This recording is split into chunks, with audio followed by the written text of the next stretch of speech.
गोरेगावकरांनो नमस्कार, good morning. मी Amit Joshi, I love गोरेगावच्या माध्यमातून बंद आहे बिंदास आहे तुमच्या समोर पुन्हा एकदा रविवार म्हणून हजर झालोय. गोरेगावात अनेक विषय आहेत, राजकीय आहेत, सामाजिक आहेत, सांस्कृतिक आहेत, लोकांच्या अडचणी आहेत.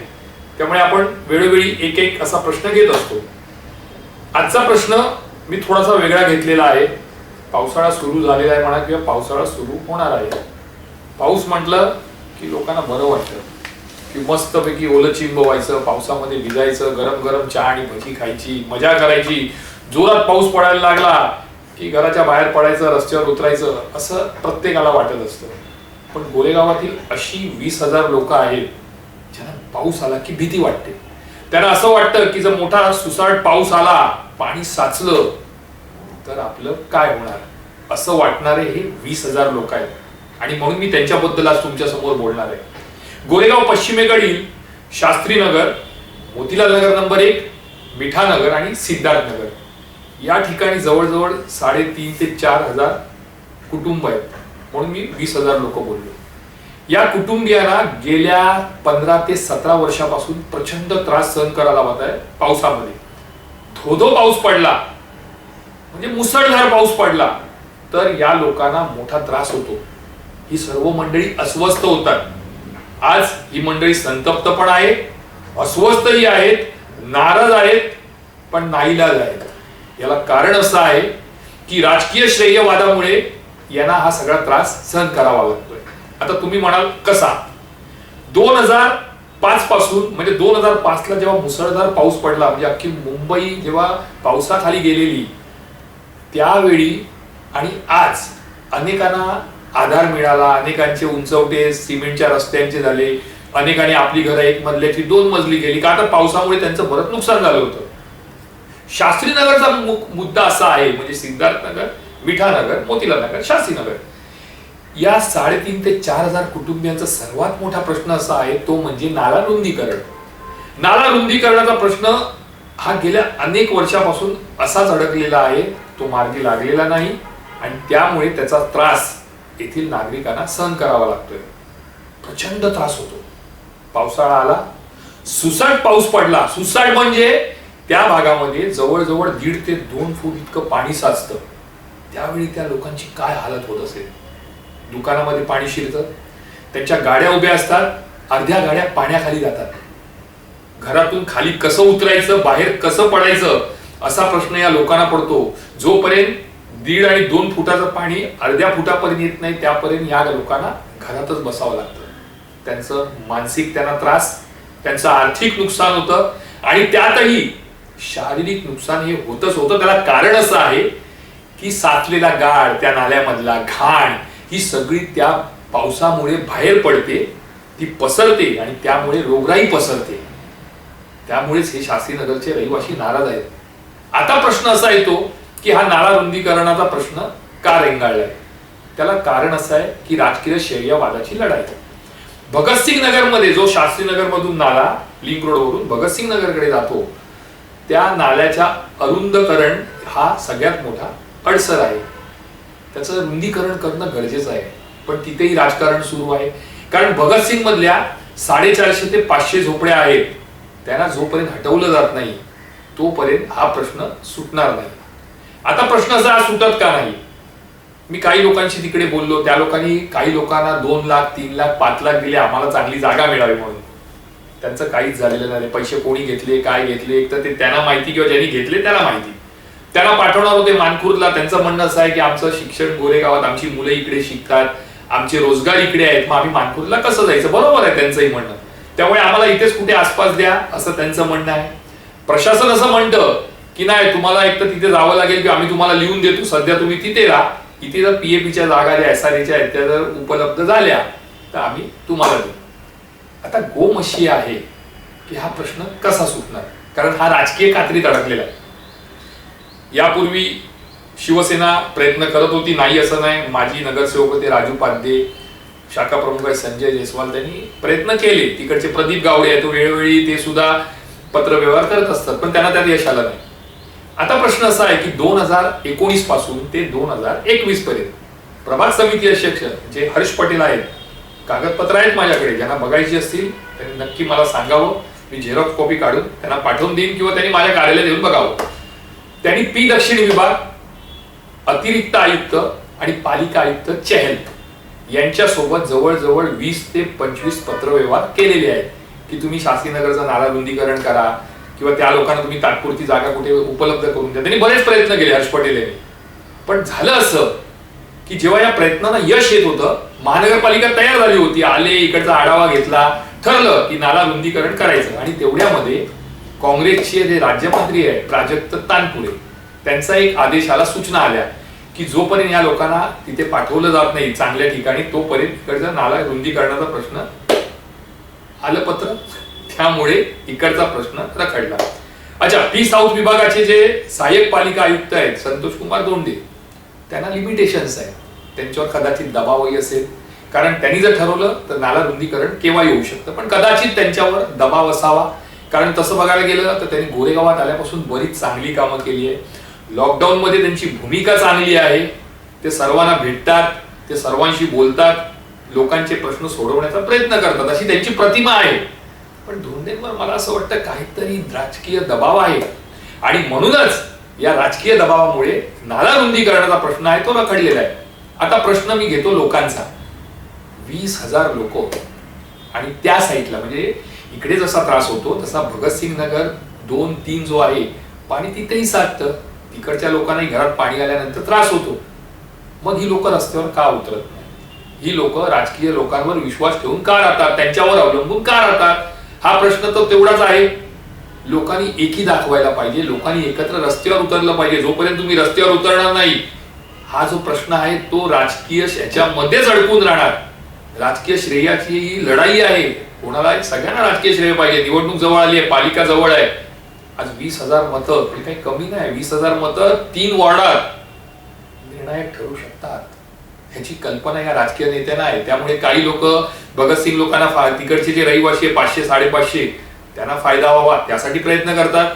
पण त्यामुळे होतं काय की हे जे 20,000 लोक आहे, मोतीलाल नगर नंबर 1 मधले, मिठानगर मधले, सिद्धार्थ नगर मधले, शास्त्रीनगर मधले, त्यांना प्रचंड त्रास होतो.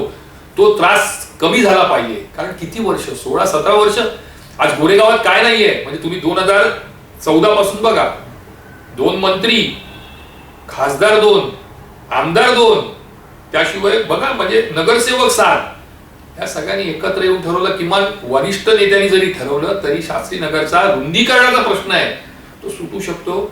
लोकांना पावसाळ्यात होणाऱ्या त्रासापासून आराम मिळू शकतो, म्हणा की त्यांची सुटका होऊ शकते. पण कोणी करायला मागत नाही. त्यामुळे आता जबाबदारी या 20,000 लोकांची आहे, म्हणजे 3,500-4,000 कुटुंबियांची आहे. एक तर रस्त्यावर उतरा, आंदोलन करा, प्रशासनाला जाब विचारा, राजकीय नेत्यांना जाब विचारा, आणि ते जर करता येत नसेल तर निवडणुकीमध्ये मतदान करायला खाली उतरूच नका. धडा द्या ना त्यांना. आम्ही या पक्षाचे, आम्ही त्या पक्षाचे करत बसू नका. शेवटी प्रश्न तुमचा आहे, त्रास तुम्हाला होतोय, तुमचं आर्थिक नुकसान होतं, तुमचं शारीरिक नुकसान होतं, तुमचं मानसिक नुकसान होतं. त्यामुळे नाराजी, संताप आणि नाईलाज या सर्व गोष्टीला पूर्ण विराम द्या आणि काय तो निर्णय तातडीने आणि योग्य घ्या, तरच तुमच्या नाला रुंदीकरणाचा प्रश्न सुटेल. अन्यथा दरवर्षी असंच होईल. पाऊस येईल, पावसाळ्यामध्ये किमान 7-8 वेळा तरी पाणी साठेल, तुमचं आर्थिक, शारीरिक, मानसिक नुकसान हे होत राहील. आता आपण पुढच्या दुसऱ्या टप्प्याकडे वळूया.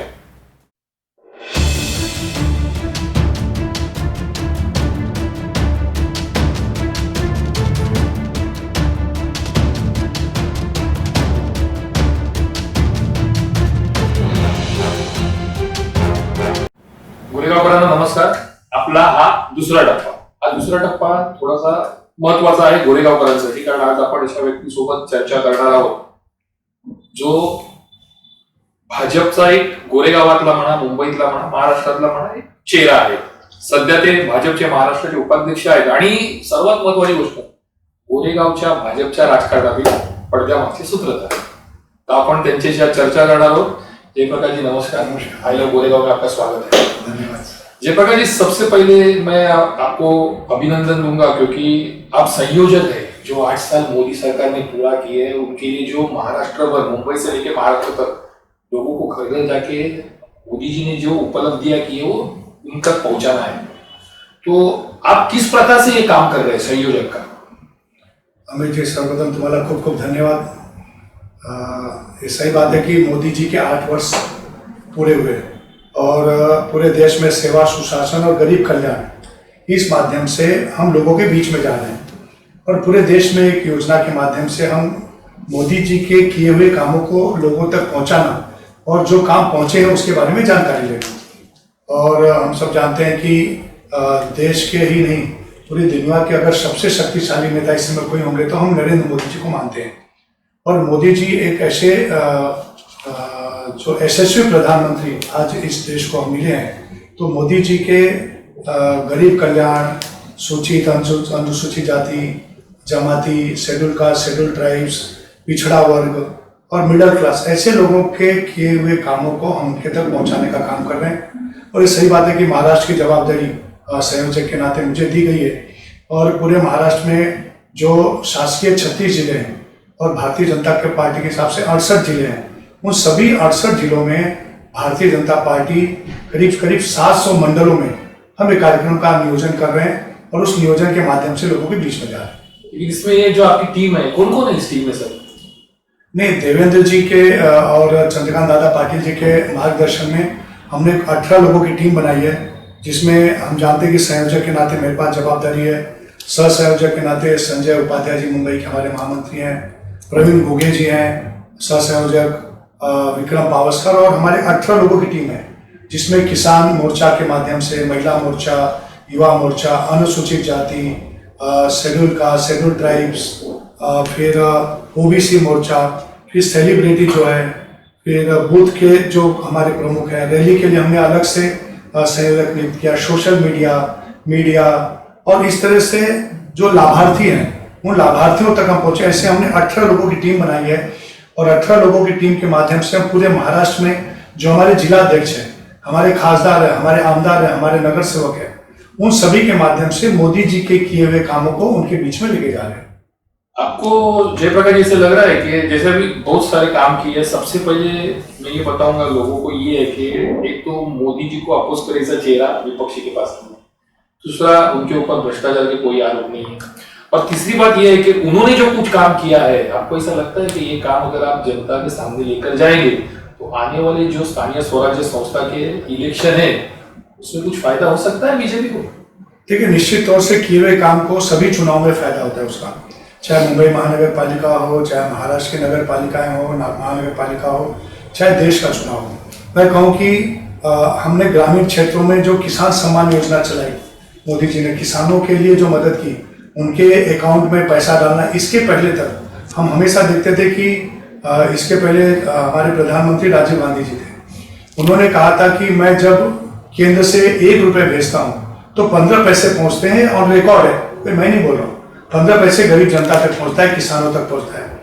आज मोदी जी 1 रुपया भेजते हैं तो पूरा का पूरा 1 रुपया उनके अकाउंट में जाता है, क्योंकि चाहे जनधन के माध्यम से उन्होंने करोड़ों लोगों का जिनका अकाउंट नहीं था, गरीब आदमी का 0 बैलेंस अकाउंट ओपन किया, तो जनधन के माध्यम से गरीब महिलाओं को, मुंबई की भी कोविड काल में 500 रुपया महिलाओं के अकाउंट में गया, किसानों को 2-2 हज़ार रुपये जो उनको इंस्टॉलमेंट में आता है वो जाता है। तो चाहे किसान हो, चाहे गरीब महिला हो, चाहे विधवा पेंशन के माध्यम से हो, तो अब दलालों की, एजेंटों की जरूरत नहीं पड़ती है, अब मोदी जी डायरेक्ट उनके अकाउंट में पैसा डालते हैं। आप अगर देखेंगे तो 10-15 साल पहले या 8 साल पहले हम जब गांव में जाते थे या शहरों में भी, झोपड़पट्टी की महिलाएं सड़कों पर शौच के लिए जाती थी, गांव में महिलाएं खेत में जाती थी शौचालय के लिए, और कब जाती थी? रात में, क्योंकि दिन में नहीं जा सकती, क्योंकि खेत में काम करने वाले लोग रहते थे। तो उन महिलाओं की जो पीड़ा थी, दर्द था, वो मोदी जी ने पहचाना और हर घर को शौचालय, पैसा नहीं है तो मोदी जी ने उनको पैसा देने का काम किया और हर घर में शौचालय पहुंचाने का काम किया। नल से जल, ये जो योजना है, ये हम बहुत छोटा लगता होगा, नल से जल, लेकिन शुद्ध पानी आज ग्रामीण क्षेत्रों में पहुंचे, उसके लिए मोदी जी ने बहुत बड़े स्तर पे काम शुरू किया है, और मुझे लगता है आने वाले समय में हर गांव को नल से जल देने की जो कल्पना है, उसके लिए फंड का प्रोविजन किया गया है। हम गांव में देखते थे या शहरों में भी जो गरीब महिलाएं थी, वो चूल्हे पर खाना बनाती थी, या तो लकड़ी पे जलाती थी, या तो गोबरी पे गोबर का जो बनता था उससे बनाती थी, उससे धुआं निकलता था, और वो धुआं उनकी आंखों में जाता था, लंग्स में जाता था, जिससे टीबी होने के चांसेस थे, आंखों की तकलीफ होती थी, लंग्स को तकलीफ होती थी, उससे ब्रोंकाइटिस के होने की तकलीफ, तो वो धुआं मुक्त भारत बनाने का जो संकल्प मोदी जी ने लिया और आज करोड़ों लोगों को चूल्हा और गैस सिलेंडर मुफ्त देने का काम किया। मैं अगर कहूँ तो एक बहुत बड़ी योजना जो मुझे लगता है दुनिया में कहीं नहीं होगी कि आयुष्मान भारत। आयुष्मान भारत के माध्यम से 5 लाख गरीब आदमी का बीमा किया गया और उनको मेडिकल सुविधा किसी भी सरकारी अस्पताल में जाकर, जिनके पास आयुष्मान भारत का कार्ड है, ऐसे करीब करीब 40 से 45 करोड़ लोगों को उसको बेनिफिशियरी बनाया गया, उनको बेनिफिट मिलेगा। उससे भी बड़ी योजना अगर मोदी जी ने लाई तो अगर आप देखेंगे कि कोविड काल में वैक्सीनेशन के समय में आपने बहुत लोगों के इंटरव्यू लिए, लोगों ने काम किए, लेकिन लोगों को धान्य पहुंचाने का काम, गरीब योजनाओं को धान्य पहुंचाने का काम मोदी जी ने लगातार 2 साल तक गरीब महिलाओं को चावल और गेहूं मुफ्त देने का काम किया और वो 84 करोड़ लोगों को दिया। आज 130 करोड़ की जो आबादी है उसमें 84 करोड़ लोगों को मुफ्त धान्य देने का काम किया। ये तो सभी को मिला है, तो इसमें कोई हम अलग अलग बात नहीं कर रहे। वैक्सीनेशन का माध्यम हो, फेरी वालों को, छोटे जो अनस्किल्ड लेबर है या अनऑर्गेनाइज लेबर है, उनको मदद करने की काम की। ऐसी बहुत सी योजनाएं हैं, करीब करीब 180 के ऊपर योजना में, आज इतना नहीं बता पाऊंगा आपको। तो उस माध्यम से मोदी जी ने गरीब लोगों तक पहुंचने का काम किया।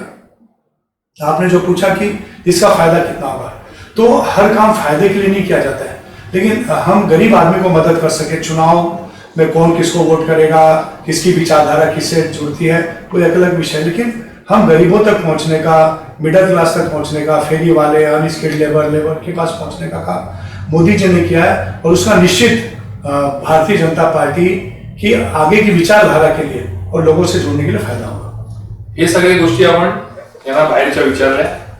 आता आपण थोडं गोरेगावकडे येऊया आणि तुम्हाला सांगायला मला बरं वाटेल की जयप्रकाशजी फक्त हिंदी बोलत नाही, मराठी बोलतात। तुम्हाला एक छोटासा त्याचा नमुनाही आपण दाखवूया। जयप्रकाशजी, गोरेगावामध्ये काय स्थिती आहे भाजपची?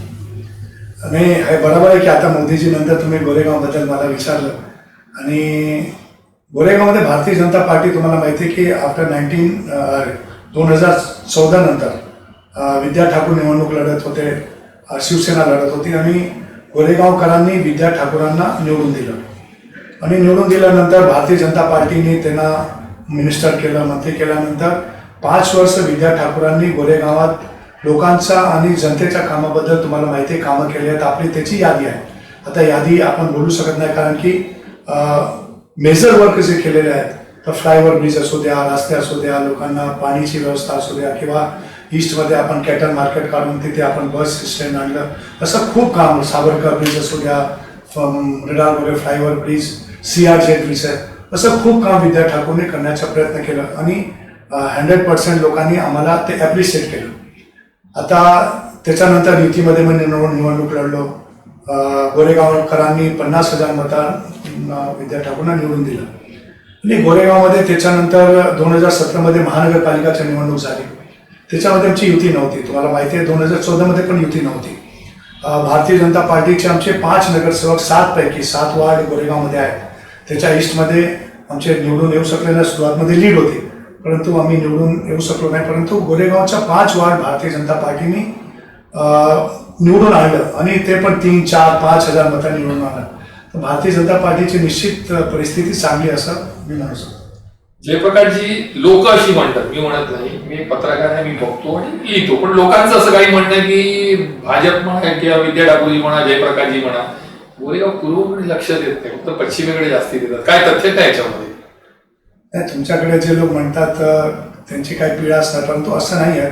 आपण गोरेगाव ईस्टमध्ये आमदार निवडून आल्यानंतर हे निश्चित आहे तिथे आमचे नगरसेवक नाही, तर तेवढं तुम्हाला त्याची ग्रॅव्हिटी दिसत नसणार, परंतु विद्या ठाकूर निवडून आल्यानंतर आपण तिथे 2 कार्यालय केले, 2 कार्यालय चालू आहे तिथे। भारतीय जनता पार्टीचे आमदार विद्या ठाकूर तिथे रेग्युलर भेटतात लोकांना, आणि आमदार फंडातून आपण ईस्टमध्ये खूप काम केलेलं आहे।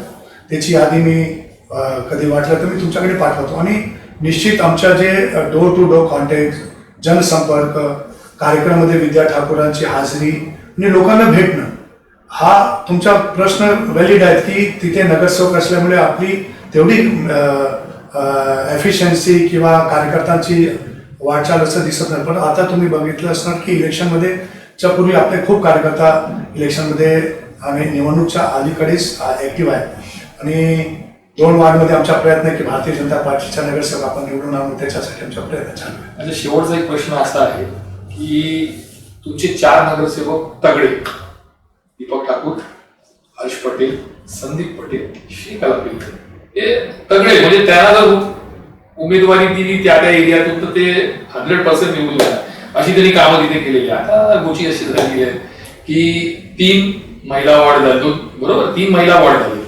आणि 1 रिझर्व्ह झाला, बरोबर आहे. आता रिझर्वेशन मध्ये चौघही येत नाही, तर आता खरी आहे की सत्तावर आणि 59 हे 2 वॉर्ड तुमच्यासाठी आहेत, 3 तगडे उमेदवार आहेत, कसा विचार केला, म्हणजे काय डोक्यात काय? नाही, असं आहे की एक तर पार्टी डिसिजन घेते आमच्या इथे, एक इंडिव्हिज्युअल निर्णय आम्ही घेत नाही की जयप्रकाश ठाकूरने घेतलं किंवा विद्या ठाकूरने. आमच्याकडे भारतीय जनता पार्टी मुंबई आणि महाराष्ट्र असं मुंबईत नक्की करून महाराष्ट्राला देवेंद्रजीकडे पाठवतात आणि आमची एक महाराष्ट्रची टीम आहे. कॅन्डिडेट कोणाला करायचं याचा एक सर्वे असतो आणि सर्वेप्रमाणे कॅन्डिडेट डिक्लेअर करतो. आता हा नक्की आमच्या जे 5 वार्ड आम्ही निवडून आलो होतो त्याच्यामध्ये रिझर्वेशन बदललेलं आहे, खरं आहे. दीपक ठाकूर असू द्या, हर्ष पटेल असू द्या, संदीप पटेल, श्रीकला पिंपळेचा वार्ड एसटी झाला आहे, शेड्यूल कास्ट झालेला आहे आणि 1 वार्ड ओपन झालेला आहे जिथे लास्ट टाइम राजुल देसाई भारतीय जनता पार्टीने निवडून आला. ऍक्च्युअली तो सीट भारतीय जनता पार्टी ह्याच्यापूर्वी लढत नव्हती कारण युतीमध्ये ते शिवसेनाकडे जायचं. लास्ट टाइम आपण विदाऊट युती लढलो आणि भारतीय जनता पार्टी निवडून आली. तिथे भारतीय जनता पार्टीचं काम आहे. विद्या ठाकूर निवडून आल्यानंतर काम केलं, ठीक आहे. आमचे एक मित्र दुसरे मित्र पक्षाकडे गेले तर ठीक आहे, त्यांना आमची शुभेच्छा आहे, आमच्या काही बोलणं नाही आहे. तरी भारतीय जनता पार्टी गेल्या 5 वर्ष त्या वार्डमध्ये पण काम केले आणि तो वार्ड पण 5च्या 5 वार्ड आम्ही 100% निवडून आणणार आणि ईस्टचे 2 वार्डमध्ये आमचा प्रयत्न आहे की आमच्या नगरसेवक निवडून कसं येणार त्याच्यासाठी आमचा प्रयत्न चालू. म्हणजे जे प्रकारे जाता एक प्रश्न मी असा तुम्हाला विचारेल की भाजपचे मतदार फार सायलेंट आहेत, म्हणजे गुजराती, मारवाडी, जैन किंवा उच्चभ्रू मराठी म्हणा किंवा उत्तर भारती म्हणा, हे बोलत नाही, हे सगळीकडे इथे तिथे धावतात. पण त्याला मतदानाची वेळ येते तेव्हा ते भाजपला मतदान देतात. तुम्हाला वाटतं यावेळी देखील मतदान होईल? तुम्हाला कसं आहे ना की बोलणारे खूप कमी लोक असतात, जे तुम्हाला दिसतात ना ते खूप कमी लोक. सायलेंट वोटर, पण silent voter is maximum, more than 90% is silent voter. Right. आणि आता तुम्ही मी बोललं तर गोरेगाव इट्स ए पूर्वी बालेकिल्ला होता शिवसेनाचा, असं मी म्हणणार की बालेकिल्ला संपला असं तो मी पॉलिटिकल स्टेटमेंट करत नाही. परंतु आज गोरेगावमध्ये मराठी वोटर्स पण भारतीय जनता पार्टी बरोबर कनेक्टेड आहे. विद्या ठाकूर निवडून आली 2014 तर मराठी वोटर लोकांनी पण मतदान केलेलं आणि मराठी भाषिक जे आहेत, गुजराती भाषिक, उत्तर भारतीय असू द्या, मारवाडी, साऊथ इंडियन, आणखीन जे समाजचे लोक आहेत, पंजाबी आहेत, सिंधी आहेत, हे लोक पण भारतीय जनता पार्टी बरोबर कनेक्टेड आहेत. महाराष्ट्रात भारतीय जनता पार्टी सर्वात मोठी पार्टी आहे. आता आमच्याकडे 105 आमदार आहेत, कोणाकडे नाही आहेत. शिवसेनाकडे 55 आहेत, 54 राष्ट्रवादी, 44 काँग्रेस. तर आज पण भारतीय जनता पार्टी महाराष्ट्रात तसं मराठी लोक आहेत, तर मराठी भाषिक मध्ये पण भारतीय जनता पार्टी तेवढीच लोकप्रिय आहे. आणि तसंच गोरेगावमध्ये पण आहे, मुंबईमध्ये पण आहे. आज मुंबईमध्ये सर्वात जास्त आमदार कोणाचे आहे तो भारतीय जनता पार्टी, 16 आमदार आमचे आहेत. त्याच्यानंतर शिवसेना, नंतर लोक आहेत. तर मुंबई असू द्या किंवा महाराष्ट्र असू द्या, भारतीय जनता पार्टी देशात सर्वात मोठी पार्टी आहे, महाराष्ट्रात सर्वात मोठी पार्टी आहे, मुंबईत सर्वात मोठी पार्टी आहे. कॉर्पोरेशनमध्ये आम्ही 3-4 सीट पुढे मारलो होतं. तरी यावेळी भारतीय जनता पार्टीचा नक्की महापौर येणार हे आपण निवडणूक नंतर आपण बघू शकतो. तर हे होते जयप्रकाश ठाकूर. आपण या पुढील वाटचालीसाठी म्हणजे येणाऱ्या पालिका निवडणुकीसाठी पुन्हा एकदा शुभेच्छा देऊया.